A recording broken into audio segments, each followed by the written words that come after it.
Welcome back, everyone, to another episode of the Danny DeBrito podcast. I am super excited to be joined by a special guest today. We're going to get into all things self-improvement, personal development, mental fitness, mindset, all the good stuff that we hope can be actionable for everyone listening to this to help them move their lives forward every single day. It's all about moving 1% better in the right direction. And so I hope my guest Kaizen and I will be able to give you some good guidance on this and help things move forward in your life. So I appreciate your time, man. And I just wanted to start off by giving you a chance to give an introduction to the listeners. Tell us a little bit about your origin story, how you got into the space of coaching, personal development, mindset, fitness, all that good stuff. Like what kind of got you on this path? What started your journey? That's a good starting question. So how far back do I want to go is what I'm deciding. So my parents are from Laos, country right beside Thailand. I usually tell people Thailand when they don't understand what's Laos. But when they were 15, the government was quite corrupt. So it was either get shot and die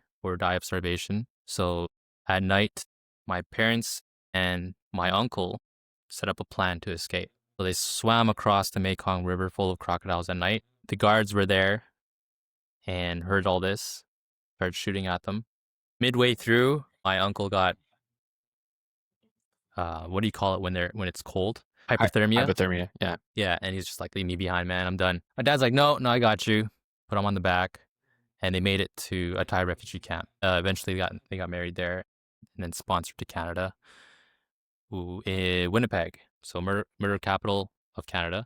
And then I was born. And yeah, I mean, the environment wasn't the best. But when you're a kid, you don't know, like, you just think everything's normal. So, me getting jumped twice a month is very normal. Growing up with my parents who weren't parented themselves, did the best they could. So the abuse that they gave me was normal to me. It's like, oh, okay, it's just normal parenting.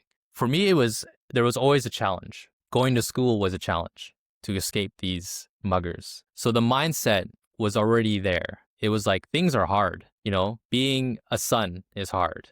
Being born was hard. Going to school was hard. And then at school was hard because no one taught me English. My parents didn't speak English. So I think the mindset was just, how do I pass this challenge? How do I pass this challenge? How do I pass this test? Everything was a test. And so before Kaizen, the philosophy of continuous improvement, that was just something that I needed to live. So, okay, I need to be able to understand English so that I can respond back in English. Okay, I need to learn the route to school, the safest route to school, so that I can actually get to school. So my origin story was just a lot of pain, a lot of trauma. And then a couple of years back, I want to say 2022, I was on Google. I don't know what I searched, but I saw Kaizen, the philosophy of continuous improvement. Each day is an opportunity to improve, even by 1%. And I'm like, that's me. That's what I've been doing. And so I took that philosophy and I said, what if I just do this every single day? Because I've already been doing that. The difference is you're aware that the opportunity is there to improve. The difference is that you're choosing now. You're applying this philosophy every single day, and hence Kaizen Infinity. And I'm like, this has got to be something. This is me. And so how I got into this space in content was, all right, I'm just going to create content. So that was 19 months ago. And I'm like, how am I going to improve? This is the next challenge, right? First, it was going to school, not getting jumped, surviving, and food. Now it's like, okay, it's content. What's the challenge here? What's the test? The test is to make a brand out of this. But how will I achieve that? And I just said, okay, 19 months ago, I'll just post every single day. And so it's been 19 months. I haven't missed a single day. So that's how it all evolved, from taking pictures, editing on my phone with CapCut, to coaching people. My philosophy that I saw on Google Images. Damn, man. That's a crazy story. That's wild. And, it's, I think it's a testament to how you can kind of turn that pain into a purpose or a direction for your life in a lot of ways. People have traumas that are really deep rooted. They come from their family background or their upbringing, but a lot of times they stall out because of those traumas, or they're not able to get over that hurdle, or they just get kind of stuck at a certain point in their life. But other people like yourself, it seems like, you're able to turn that, alchemize it into something that's better, that allows you to move forward and improve your own life. So I think That's beautiful, man. So what exactly did you like, how exactly did you encounter that or grapple with that? Was it through maybe your fitness, or was it through therapy or getting coaching yourself? Like how exactly did you come to that breakthrough to be able to turn that pain into power or pain into purpose? Right. So how do I turn pain into power, pain into purpose? Again, it stems down to myself as a child. It's all normal. It was just normal, right? And it's not talent.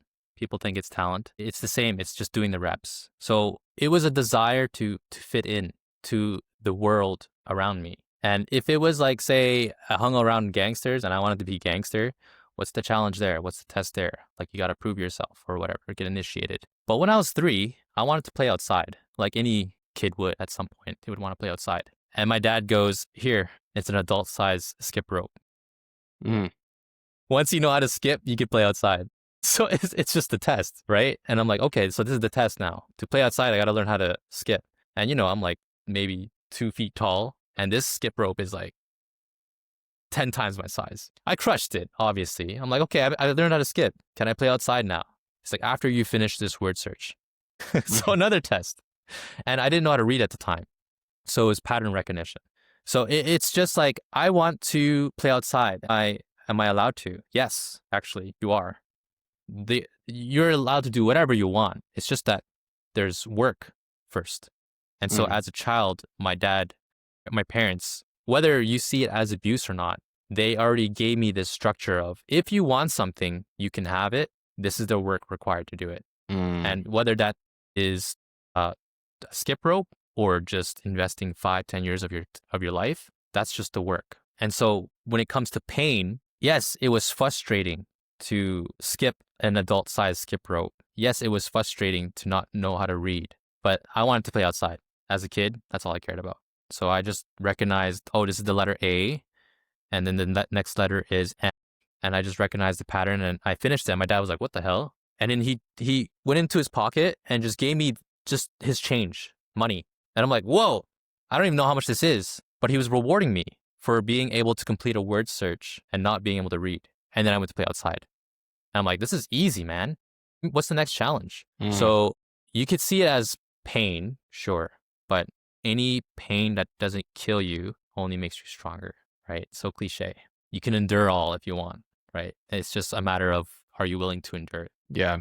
Are you willing to stick with it long enough and get the reps in to where you can change your outlook towards that goal or that task? And I feel like with those types of tasks, it's kind of interesting that your dad was like giving you another layer of a challenge on top of the challenge that you already completed, because that prepares you for life so well, because there's like terraces, I feel like, or plateaus, you get to the top of one peak and then it plateaus for a bit. And then there's a whole other challenge. It's all part of the big goal, right? The main goal that you're working towards. But there's like a series of mini goals or mini challenges that are within that you need to start to check off and kind of get to those milestones before you can get to the actual top of the mountain, so to speak. So it seems like that's pretty good analogy, and pretty good training for life overall, for what he was giving you from a young age. Yeah, 100%.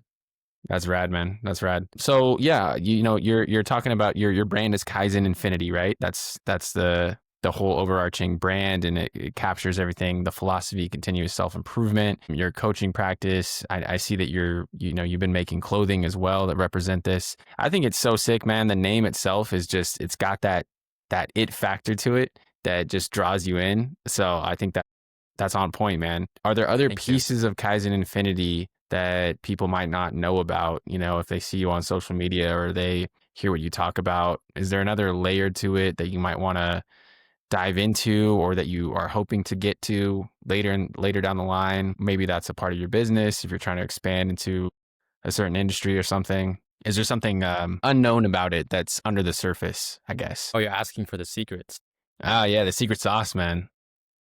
Yeah, that's what we're here for. I wouldn't say it's a secret, really. I think a lot of people just don't believe it. Like, oh, what self-improvement is a scam. I hear this all the time. What's self-improvement going to do for me, So I think a lot of people see it for what it is and just dismiss it. It's kind of like doom scrolling. Oh, self-improvement next. But that's where everything starts. It's like self-improvement. improvement, because when you go through a life where you literally have nothing, like if you were homeless, I don't know what nothing, maybe nothing is too much nowadays. When you don't have, where you're so in a bubble, English and everything, you don't understand concepts. Like you just came straight from a jungle. You don't understand civilization. How do you survive or fit in? How do you adapt? I guess adapt would be the key word. It's self-improvement. If you were to take somebody that grew up in a jungle and they're like 10 years old now, how do you adapt them into civilization? It's just self-improvement. And so if we were to take somebody of average and put them into a table full of above average, how do you adapt them to become above average? It's all improvement or self-improvement. Because the people at that table who are above average could tell this average person, hey, here's the structure, here's the plan. If you do this, you'll be like us. And when you're like us, here are the activities and the opportunities that you're allowed. Is that average person going to become above average? It really depends on that person, not the table. Mm-hmm. So for me, I was always just unprepared, untalented, unskilled. I was always below the average. And then there were rooms where effort and hard work was all it took, time investment. That's the easiest. It's the easiest. It's when IQ, when you have to be intelligent, when you have to pick up the small cues to pass certain tests, that's when it gets difficult. So, for example, elementary school, junior high, high school, all very easy. If you just followed direction, if you just did the homework, if you just put time and effort, you will be at least C+ student. Here's the test. Here's what's going to be on the test. Study this, memorize this. Easy, man. Easy. Go to university. Okay. What's the difference between like these 3 chest diseases? And they all look the same. Okay. The symptoms are the same. How do you know the difference? And you're like, what the heck? Chest disease? What's a chest disease? So it's beyond now just memorization. That's when things get very difficult. I had to use what people can't see. So people think, if you want to become a millionaire, you have to be delusional. Okay, so are you calling my parents who had to swim across the Mekong River delusional because they believed in a better future than what currently had? I don't think that's delusion. I think they just had to do what they knew they had to do. Mm-hmm. So people just dismiss the free stuff that you can't see. Discipline is free. You just can't see it, but you can use it. I hope that makes sense. Yeah. Self-improvement is the same aspect. Yeah. I mean, what you were saying earlier was making me think about, you're saying sitting at the table with a bunch of people who are above average, and there's a lot of talk about your environment and your setting being like such a key factor in your success, which I think is true in a lot of ways. It's a factor, but it's not the sole factor. Like what you're saying, you still have to have the mindset and the willingness to improve. You have to have that understanding that, all right, these are all the resources or people that I can talk to that are going to give me good advice or that are going to lift me up because I can see, I can follow their example and all these things. But you still have to have that sort of willingness to learn. You have to have a growth-oriented view towards things. And you still have to be able to take action and take what you learn and apply it. So I feel like that's a lot of people are just looking for that secret sauce, or they're looking for that, that one size fits all recommendation. And sometimes you hear it in the form of, well, just fix your circle, surround yourself with 5 people who are killers, and like they're going to be able to lift you up and you're going to find success through them. But I don't know. You also hear it, you just need to consume more knowledge. You need to study, you need to take courses, you need to continue to learn outside of college. And these are all good recommendations, but they're just pieces of the puzzle, and they're only going to get you headed in the right direction. But you need to be the one that takes it and runs with it, right? Like you need to have that sort of continual, self-improvement attitude towards things. So yeah, man, I think that it's brilliant. I think it's important to think about that. It's not just something that you can easily just plug and play in your life. There's no secret ingredient that's going to fix your life. You have to be the one to shoulder that burden and kind of go after it on your own. So, I'm just wondering, like, in the people that you talk to in your coaching practice, or if you're going to give advice to somebody who is like kind of stuck on that piece, like who has all the tools at their disposal. Because I know I have friends, or I talk to people who have all the resources available to them. They know exactly what they need to do. The blueprint is there for them, but the results just don't come. And at that point, it has to be like your limiting beliefs and things like that. So is there something that you would say to somebody, like to sort of shake them up and get them to start actually taking action? Yeah, when it comes down to motivation, each individual is different. So it's normally a deeper rooted issue. And when I go into my coaching, I try to find that right away. That's the first thing. So, you start asking them, why do you want to achieve this thing? Because if you don't want to, then I'm not going to help you. There's no point, right? So, for example, for you, Danny, you say for you, you have these resources, you talk to friends. What are you trying to achieve? What is your goal? Yeah, I mean, my long-term goal with life in general, or Sure, anything. yeah, man. I mean, I guess specifically since we're on the podcast now and like that's kind of how we connected.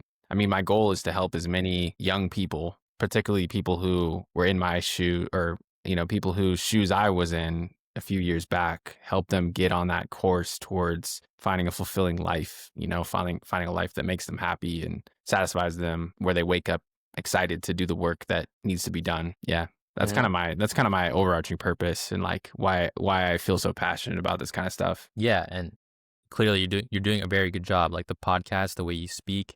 I don't know how many episodes you're in, but amazing. What Thanks, is bro. your goal with the podcast? Are you trying to be like the top 20, 10?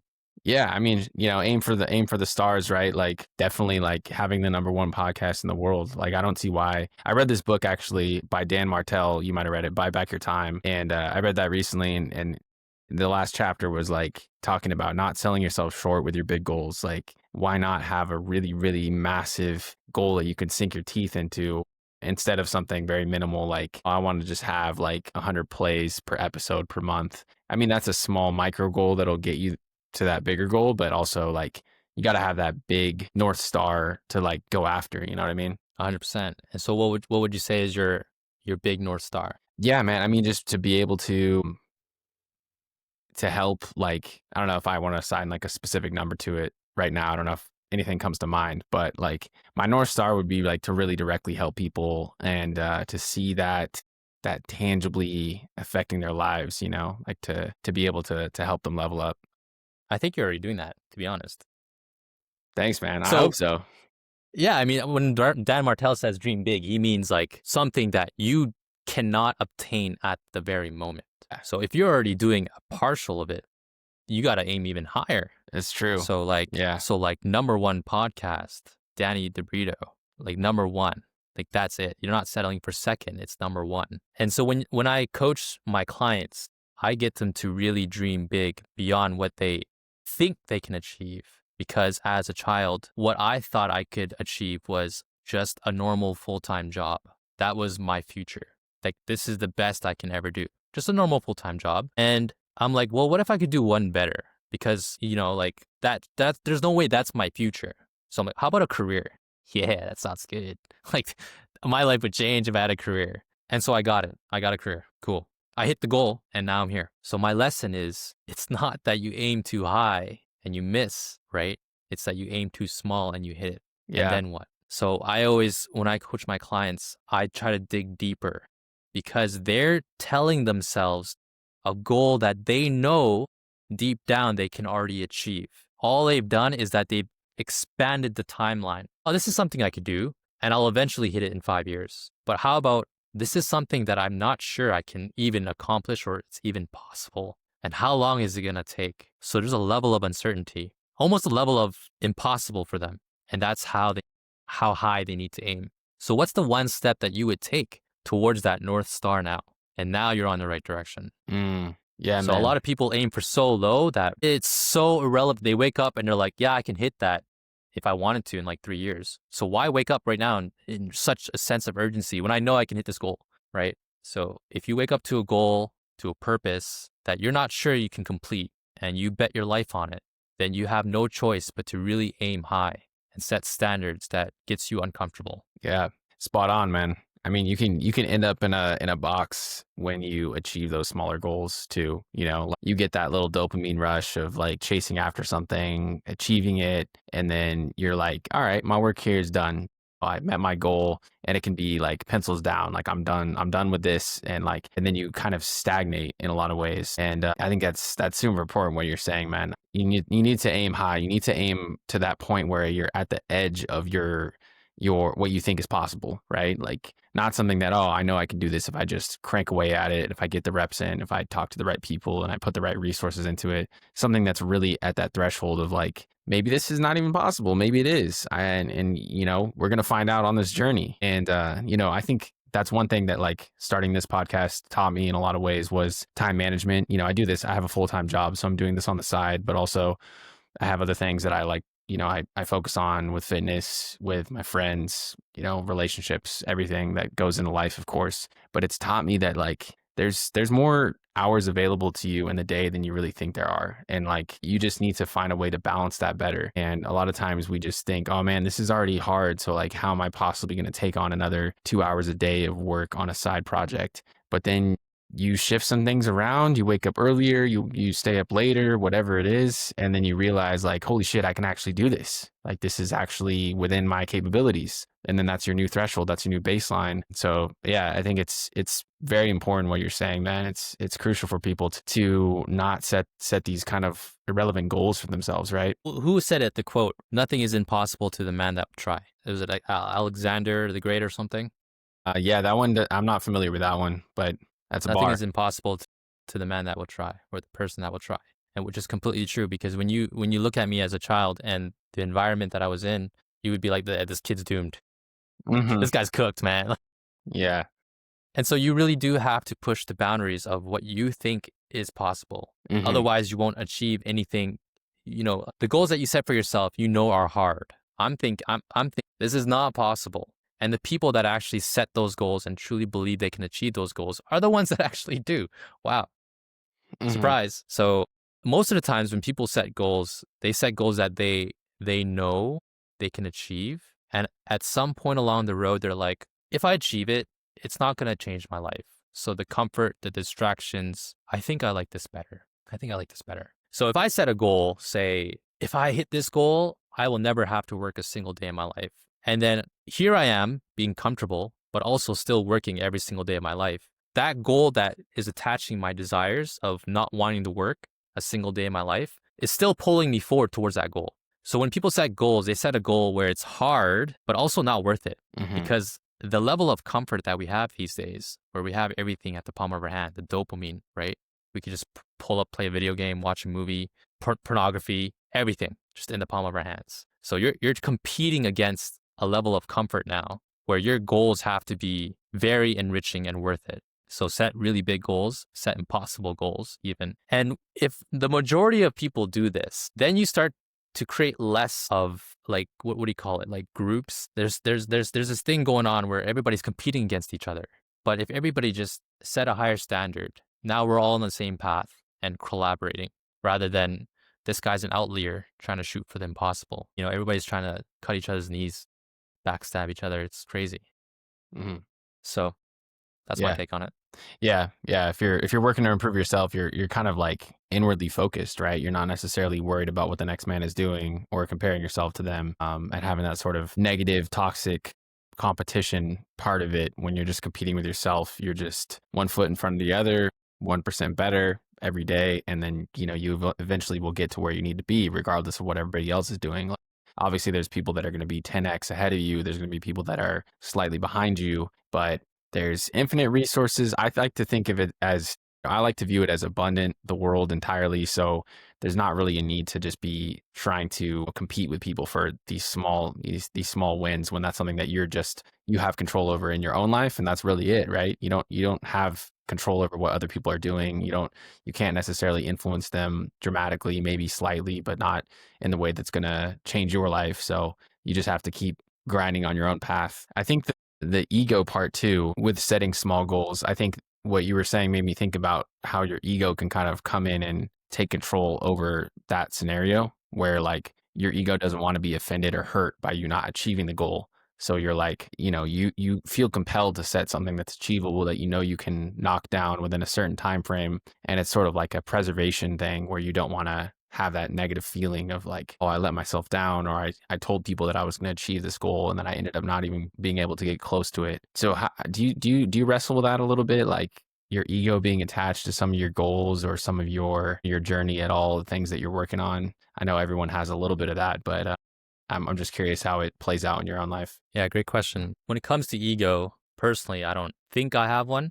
And that's why I see it a little bit in everyone. When you bet your life on something, that means you have to get rid of your ego when you bet your life on something. And when you talk about max effort, all in, what is the biggest thing you can bet? It's your life. So same thing as a child, that's what I bet. Okay, I'm going to make it to school because my life depends on it. And when you get used to betting your life, ego doesn't really have a spot. Like if you're going to school and your ego says you're too good for school, that was never a conversation to begin with. It was like, I'm going to go to school and I'm betting my life on it. Here I am. Oh, it's the two same guys with bandanas. I know what to do in this situation. I'm going to cross the street. And if they cross the street, then I'm hopping the fence. So I cross the street and they cross the street. I already know what's going to go down. So I avoid the situation altogether. I jump the fence and I still get to school. I bet my life to make it to school. And when you bet your life enough, there's no time to be discussing emotions. There's no time to be discussing ego or your feelings got hurt or, whatever it is that you failed. But I see this a lot in other people. And that's kind of where I started to just go, I'm going to compete against myself because they're battling against their own thing, their own ego or whatever it is that's holding them back. I don't want to get involved with that. So they're just fighting themselves. It's just, are you going to do it or not? That's all it is. Are you going to school or not? Bet your life on it. That's another reason why I train every single day. I've already gone through the whole cycle. So if you want to think about training, so I'd say 3 years old when I started skip rope, I'd say that's training. So I started training when I was 3 years old. So that's over 25 years now. First, it was like vanity, right? I want to look good. People go through this phase. I want a six pack. And then people go through the phase. I want to be healthy, feel good. And then people maybe work out for strength. I want to feel strong. I want to lift heavy. The whole cycle. I've already gone through all of it. I wanted to work out for this, my mental health. And now I work out because of the ego. It's like, well, man, I've been training for 25 plus years. One day off is not going to make me less great. So just take the day off. That's a little ego speaking. Who are you to say just because you have 25 years on your belt that you can take a day off? That's the ego. So that's why I train. So I like to think I don't have ego because we only have one life and you're losing to a feeling, which is when you have a gun to your face, are you going to do it or not? When you have a gun to your face, there's no ego. It's like, I'm going to do it. Okay. Please don't shoot. Please don't shoot. There's no ego speaking because you're betting your life on it. Mm-hmm. So I see this a lot in a lot of people and that's their journey. I just shove it away. I'm like, okay, they're going through things. People project, right? So it's just peace. Yeah. And another reason why I speak of ego is because I grew up around people that have gone to jail and stuff. And there's no room for ego when people carry weapons. And so I didn't hang out with these people a lot because if you say the wrong thing, it can go south real quick because of ego, because of pride, because of feelings. So there's my take on ego. Mm-hmm. Yeah. Yeah, man. It's a nasty thing that can rear its head in all the wrong scenarios and, potentially threaten your life, threaten your livelihood, and completely send you off course if you don't have a good relationship with it. If you're not in control of it, or you at least know what to do when it starts to get out of control. Like a lot of times I've been able to train myself to catch when the ego is starting to rise up and starting to dictate my decisions. And that just comes from, mental discipline and training over many, many years, over kind of like what you were saying with fitness. That's a good way to kind of combat your ego, or to learn how to deal with it in a healthy way, to deal with the side of things that wants to do it just for vanity versus the side of things that knows that you need to do it just to stay on course in your life. And then also just in other areas of your life, with career, with relationships. If it gets out of control, you can be completely sent off course. So very important to have a good handle on a good relationship with it. Yeah. When I say I don't have any ego, I had to really do some research on what it actually was. So I'm just curious to hear like what your definition of an ego is. Yeah, I mean, I'm thinking of it kind of in the traditional sense where you're concerned with the self over everything else. Like you're prioritizing your own, like we talk about self-improvement, and that's a way to have a good relationship with yourself. But also the ego can be doing things for vanity, can be doing things for your own, I guess, preservation, and less so for the benefit of others. I think it's just like it's like an unhealthy inward focus. Like you can have a good focus inwardly, which is like, I'm doing this because I want to be a better person in my relationships. I want to be a better person in the people that I serve, or for the people that I serve, and for the world at large. Or you can be doing it because you're vengeful, you're spiteful, you want to get back at somebody, or you just want to say, forget about my past, forget about my friends. I'm just trying to stand on my own too. So I think that's kind of like manifestations of ego being out of control. I don't know if I necessarily have a good definition up front off the top of my head, Yeah. but those are just kind of like examples of where I feel like it's out of control or where it needs to be brought back in. Yeah, I'm curious to hear yours. Yeah, I mean, I think a lot of people confuse ego, and I might even be confused with ego, but it's really just holding yourself back because you have a higher sense of self, knowing that this could very well help you or be valuable to you. So if I wanted to join a jujitsu class and I could be, man, I've trained 25 years. I don't need to learn jujitsu. So that's ego speaking, right? Because I'm so well orientated or trained or professional in a different area, or maybe I have a self status, a view of myself. I got status over in this area of my life. Why would I become a newbie or a beginner in jujitsu? Are you trying to disrespect me? You think I need jujitsu? I've been training for 25 years. That's ego. That's what ego is to me.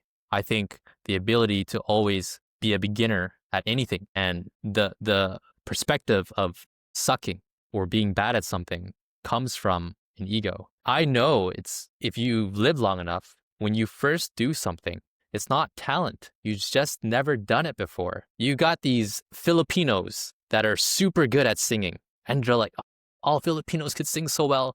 But they were born into a family of karaoke parties every weekend.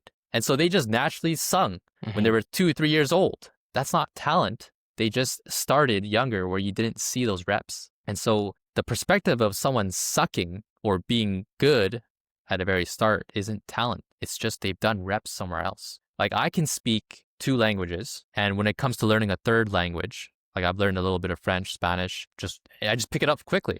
And it's because I'm bilingual. It's not talent. I've learned other languages before. And so the ego is the perspective that sucking is abnormal when you're just really starting. And for someone to say no to an opportunity that would improve them, that's their ego blocking them. And so that reference that I said with friends holding weapons, we could go out for dinner and we could talk about anything in life. And if they don't agree with what I say, there was no ill intent behind it, but because their ego or their pride was hurt because they feel wronged, whether it was right or wrong, that's the ego. And that ego is dangerous when you put weapons or it's a matter of life or death. So I say ego death, like you need to get rid of your ego to improve. People, it's really innocent when there's no weapons involved, right? But really, it is a life or death situation. When you're trying to achieve a goal, if you have any ego, you're ending it because there's pride in the way, because you think you're wrong, or because you suck and you don't want people to think you suck, right? So it's all that's my definition of ego, is like a higher sense of self, when there shouldn't be a sense of higher or lower. It's just it is what it is, man. If you're starting, you're starting, bro. That's it. There's perspectives come from society, I guess. Yeah, kind of an acceptance of just how things are and not trying to put your own spin or your own twist on it, just looking at it as like, I am a beginner and that's normal. And I shouldn't expect to be a 10 out of 10 right now because I'm just getting started. And like, I made a whole episode about this, about embracing the beginner mindset a few episodes back, and really thinking about it and having this conversation. It is really just about the ego in that case, like having an acceptance of where you are and how freeing that is. It's like the ego death is freedom in a lot of ways, because you don't feel this constant attachment to performing at a certain level, and you're just freed up to experiment. You're freed up to have fun and be creative and just get in the flow when you're trying something new. And that really does come down to just releasing the ego, letting it go, and taking the steps that you need to do, and just being a beginner, like embracing it. Like if you want to change anything in your life, you want to make any sort of dramatic shift, you have to go through that period of just being absolutely dreadful at it. And eventually you'll get to another plateau and then another one. And it just depends on who you compare yourself to. When you say that, oh, I'm terrible at this thing, like obviously to the #1 podcast in the world, my podcast is probably trash. But like to somebody who hasn't done a single episode, they could look up to it and say, damn, you're so far along the path. that sort of comparison, we already talked about that, but that's also tied into ego too, I think. So yeah, man, that's really good food for thought, and it's a very important thing to grapple with in the start of anybody's journey. You know, they gotta settle the ego down first before they can actually make any real progress, I feel like. Yeah. And your podcast is, how many episodes are you in now? 80, this will be 84, 85, I think. So we're pretty deep. Yeah. Wasn't it like people don't even do 20 episodes or something? Percent, I think it's 90 or 95% of podcasts don't make it past episode 20. We're already up there, man. Already in the 5%. So Huge. I'll take that. Yeah. Yeah. A lot of progress still to be made with it, but you know, that's just what it is. It's the beginner mindset, and experimenting with trying different techniques and different editing styles and formats and all this kind of stuff, and just embracing that period of time of sucking, I guess. Yeah. And like I said, the whole perspective of sucking comes from society. So when I see someone in the gym and you can tell when they're completely new, but I don't have a judgment on it. I just see it as they're starting. And I was there. Everybody that has been a professional body lifter or weightlifter or trained weightlifting, they know like he doesn't suck. He's just starting, or she's just starting. And if they stay consistent, they will eventually get to their level. Mm-hmm. It's just, it is what it is. It's Yeah. what it is. Yeah. Yeah. The ones that matter aren't going to judge you, you know? Like there's that, I think it's totally cliche at this point on Instagram, but like, you know, the entrepreneur is not going to judge you for starting the business. The creator is not going to judge you for filming yourself and all this kind of stuff. But it's valid, you know, like those people, the ones that actually can offer you value, that can actually give you mentorship and guidance, they're going to be the ones that encourage you. They're going to be the ones that back you and say, you know, keep at it, keep lifting, keep doing your thing. And then the ones that are on the sidelines that are going to knock you are the ones that aren't even, they're probably not really doing much. They're not really doing anything. It shines a spotlight on their own kind of inadequacies in some ways. And so you just The can't really take it to projections. heart. Yeah. The projections. That's why okay, you got something to deal with. That's not me, right? Yeah. Yeah. Yeah. You can't get mad at him. I mean, that's another thing too. Like another big part I felt that was helpful for me when thinking of this journey is like when somebody is getting mad at you, they're not really, or not mad at you. When somebody is critiquing you or, you know, maybe slandering you in some way, it's their own problem that they're dealing with that's just manifesting in that criticism, like you're saying, projecting. And so that to me made me feel so relieved or just free of criticism. I'm like, I'm not going to get worked up about this. Like there's no reason to, there's no point in it, because that's their own deal. That's their own problem. And it's just happening to fall on me. So it's kind of freeing thinking about it that way. Would you say? I love it. I love it. And I've gone through a lot of this from people that I care about. And that's kind of where you get confused. You're like, do I even take this to heart? Because I care about them and they care about me. So when it's complete strangers, you just completely disregard it. It's garbage, Mhm. right? Unless they have some credibility. Like maybe they are number one podcaster in the world and they're critiquing you and they're calling you trash. So maybe do take it to heart and listen. And really do take it to heart. Like let it hurt, because that pain forces growth, Mhm. regardless of how you see it. But when it comes to people that you care about, it's hard not to take it personal. And you just have to really see it objectively. It comes from a place of love, but does it come from a place of credibility and proof? And that's kind of where I've kind of discerned the two. You know, they just want you to be happy. They're just trying to help, but their advice might be complete trash. Like I wouldn't ask my parents how to run a business because they've never run one before. Yeah. Yeah. And if they say, you know, complete random advice that hurts my feelings, I can disregard it now because I know they haven't done it before and Mhm. they're allowed to speak and say their opinion. Yep. Yep. So on that same note, man, like what have you encountered as you started up your online business and as you've gone through this? Have people like told you to stop or like told you, you know, why are you posting all the time? Yeah. Things like that. Like I'm sure you've heard at least some of that or like you've Oh, a gotten some lot. of that blowback. A lot. Yeah. Before I even started, actually, I was just talking about the idea. Hmm. I didn't even start content yet, man. I was just thinking about the idea of shooting for a higher goal. I'm not gonna name this person out, but he's a good friend of mine. So he's just like, that's crazy. How are you gonna do it? And he's just, every idea that I had was just shot down. Just a reason or a problem or a flaw or a hole, and it's because they've never done it before, right? It's not like it's a genuinely light conversation, and he's just shooting down the ideas. And again, it's the whole projection thing. And I say this specifically, he goes, okay, so after you hit that goal, then what's next? He's like, to what end? To what end? When will you stop? Implying that it's impossible. And it's funny because my philosophy is continuous improvement. So really, there is no finish line. So the question isn't to what end, it's how far you can go. And that's something that I needed to find within me, because it had me thinking, yeah, when do I stop? And when I find that philosophy, it's like, I don't stop. I just keep going. Yeah. Yeah. And you'll have like so much more to offer too as you continue to do this. Like 5 years from now, you'll have that much more wisdom and that much more life experience that you can offer to your clients, that you can offer to, you know, everyone that follows you or whoever you're talking to in your day-to-day life. Like it's only going to get better. That's what gives me some reassurance too with what I'm talking about here, is because, you know, I'm relatively young, I guess, in the grand scheme of things, or in terms of like somebody who has life wisdom to share. So I just think the more that I stay in it, the more wisdom that I'm going to accumulate and the more that I'm going to be able to help people. So it's like, why would I stop now? Because it's only going to get better from here. And then I'm only going to be able to offer more in the future. So we just got to just keep at it, keep grinding. Exactly. And that's why I say ego is one of the biggest things that holds you back, because people place you in this memory or idea of you when really tomorrow I'm actually not the same person. I mean, very similar, small differences, but the you that I meet today will be completely different if you're on a path of self-improvement, continuous self-improvement from a year ago. So when I meet you, I'm actually very open to see who you are. And so I would let you speak your truth, and I'd be like, "Nah, this is a completely different person." And so I completely erased that idea that I had of you before.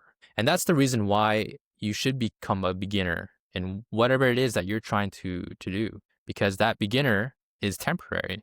That beginner phase is very temporary, and people will judge you and people will have this perspective of you. It's like, man, that lasts for a day, at most a month. And then you're way a higher level, you know, the first 10 podcasts, no one remembers. No one remembers, right? And people will have this thought of like, this podcast sucks. One day you'll be number one and they'll be like, this guy is so talented. Yeah. Did you see the I first always 80? backed him. I always knew you'd do it. Did you see the first 80 though? You know, Yeah. like, Yeah. so they didn't see the grind. They just see the end product. And yeah, so just keep going. Yeah. Big time. Yeah, man. So I wanted to just hear, you know, we're coming on the hour here, but I wanted to understand like how, you know, if you could offer to the listeners how one can stay so disciplined and so focused on their goal like you are, you know, and I see it in your work, in your day to day, the stuff that you're sharing, you know, you're locked in, man, like simply. And how does one do that? How does one balance their time in that way? Do you have a very like rigid calendar that you follow? Do you set aside time in the morning or in the evenings to lock in and do what you need to do in terms of putting content out or creating videos or whatever? Is there something that stands out to you that you want to share? Some secret sauce with the folks here. Yeah, well, like I said, it wouldn't be a secret because everybody is so unique and different. So I go through this with all my clients. It's very deep, because when you're trying to change, that means you're killing an old version of you. And I don't know about you, man, but killing is like, that's murder. And that's essentially what you're doing. And so we have to really get down to the root of things if you're trying to kill a past version of yourself or a current version of yourself to become someone new. And people see it as such negative light. It's like, okay, well, would you rather have a bank account of negative $3? Would you get rid of that and trade it for an account with 100 grand in it? That doesn't sound like a bad trade to me. So when you're killing a current or past version of you, you're essentially just becoming better. And people see change as negative, like, oh no, I got to sacrifice my $20 in my bank account. Yes, essentially, right? You're investing to have more. And that goes for every trait, every characteristic of your life. So the root is, it really starts with pain or spark or purpose, but mostly it's pain. Pain is what really drives people. It could be negative drive. If you torture someone enough to the point where they'll do anything and everything you say, that's drive. Not the best kind of drive, but it is a heartbreak, maybe a life situation. Life will always find a way to fuck you over. So I'm not worried about the pain. Everyone is going to experience pain. It's just a matter of when. And when that happens is when the discipline starts. So pain is going to come. So when it does, and that's where you have to really reflect of how do I want to use this pain. So people think I'm extremely disciplined, but they're just seeing me mid-run. But they didn't see me wake up feeling like shit and then dragging myself to take a piss and then putting on my clothes and just contemplating, do I really want to go for this fucking run? Holy shit, man. My back hurts. Everything hurts. All right, let's tie up my shoes. Go for my jog. Someone sees me running. That guy is so disciplined. Yeah, but you didn't see the first 30 minutes, man. I was struggling. Mm-hmm. That's where all the discipline is the startup. So the pain happens, and then you have to, what do I want to use with this pain? Discipline it's not during, it's before, it's the starting, it's getting to the gym, it's starting and becoming a beginner. That's where all the discipline is. After that, it's habits, letting the habits carry you. So replacing it. So for example, on this journey 19 months ago, all right, I want to create content. I already made the decision that I'm going to post every single day. And so the first thing I did was change my environment. So all my watches, all my belongings, I sold everything. You need to make room, right, for your life, for new things to come. Get rid of the old so that the new can come in. And that's where people forget is they get rid of the old. They cut their bad habits. Maybe they lost a girlfriend or boyfriend. They have all this time, but they do nothing with it or they fill it with distractions. So environment, I moved, I got rid of all my belongings. I had clothes that I had for like 20 years. And then I had items that I would see or use once every 2-3 years. All of that gone. Now I'll have all this room. And then I've never read a book ever in my life. I'm like, okay, well, I might as well pick up reading. Let's do that. Read whatever. So I have all this time, all this space. You have to replace your bad habits. So now you're exchanging, say drinking Coke to Diet Coke. Small change, but still better. So environment first, and then replace your habits. A bad habit for a good habit. And then from there, just progression, consistency, and progression. And through that phase, people see discipline, but it's not. All the discipline was at the very beginning. It's the getting rid of my items, making the decision. Oh, these photos of whatever memories of my clothes that I had for 20 years, that's the discipline. That's the decision to get rid of it. It's really hard to discard things that have meaning to you, the emotional attachment or whatever. That's the discipline. But when you see the process of all of it and you look at that person doing it, you're like, well, that person's disciplined. But everybody can go through this blueprint. Anybody. I was just a guy that really liked playing video games and watched a lot of anime and movies and ate McDonald's 3 to 4 times a week. All I did was just replace it. Replace the video games with books or working out, deep work, learning. It's all the habits were already there. If you track your own doom scrolling time, that could be used for something else. So the blueprint is it's the spark first. You get pain. What do you use with that pain? Look at your environment, discard everything, replace your habits, and then just progress towards the goal. Yeah, man, that's spot on. I think you do need some sort of pain that's powerful enough to get you to take action on it. You know, if things are going along just fine, you know, they're not like terrible, but they're also not amazing. That's almost the worst spot to be in. You know, it's almost better to have like some traumatic event or something seriously negative happen that actually does wipe the slate clean and gives you a chance to reinvent yourself. Otherwise, you might just continue coasting on autopilot for the rest of your life. So sometimes it is. I think back too on my own experience, like having like the areas of most growth in my life, the periods of the biggest growth followed those big events, those negative events, the breakups, the surgeries, you know, the changing up of, you know, graduating college, not knowing what the fuck to do with my life and like what I wanted to explore for my career. Like those kind of moments where you have a time to like adapt and kind of start from ground zero. So everybody needs to find that. And it's not like you want to create artificial pain in your life or create like a negative, like don't burn everything down necessarily, but sometimes you do need to like move to a new city or move out of a certain neighborhood or get out of that relationship that's holding you back so you can actually make the progress that you need to make. Is there anything else that you would add on to some, you know, for somebody who is in that sort of gray area, like that middle ground where they're just coasting on autopilot, like how to just snap out of it? Yeah, as you said, comfort is like where nothing's too good, nothing's too bad. And right now we live in an era of comfort maxing. So it is the cheapest coffin at the moment. It's really hard. And courage is the only shortcut. So if you really want to change and you're in that comfort where you really don't need to make a change, then courage is the only shortcut. Because when you make that bold decision to move to a new city, like you say, maybe you have these optimistic thoughts, but that's not true. Moving to a completely different city by yourself is actually very difficult. And so you've caused pain for yourself unknowingly, right? And that's where it starts. So courage is the only shortcut where there's a lot of uncertainty and you're like, oh, but man, the new season of whatever is coming out tomorrow. Like I'm ready to binge it. Like that's the comfort. And that's all the discipline. What I'm saying, that's where all the discipline. It wasn't the whole you moved to a whole city and look how consistent his habits are. It was the decision to skip that new season coming out on Netflix and moving to a new city. That's all the discipline because that was the max comfort zone. He was in such a deep, deep, deep, deep part of the comfort. And he was like, I'm going to move to a new city.